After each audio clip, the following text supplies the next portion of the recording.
Sziasztok! Háromféle bagettet készítettem ma. Készítettem egy klasszikus francia bagettet, egyet, amit szezámmaggal ízesítettem, és egyet, amit szárított paradicsommal és bazsalikommal.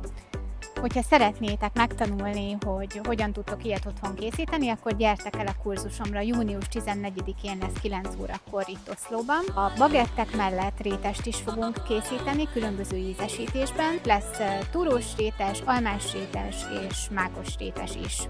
Hogyha szeretnétek csatlakozni, akkor küldjetek nekem üzenetet Facebookon vagy WhatsAppon. Találkozunk a kurzuson!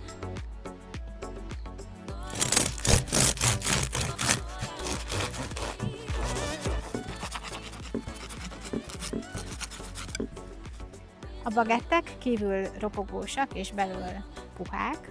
Te is könnyen megtanulhatod az elkészítésüket, hogyha eljössz a következő kurzusomra.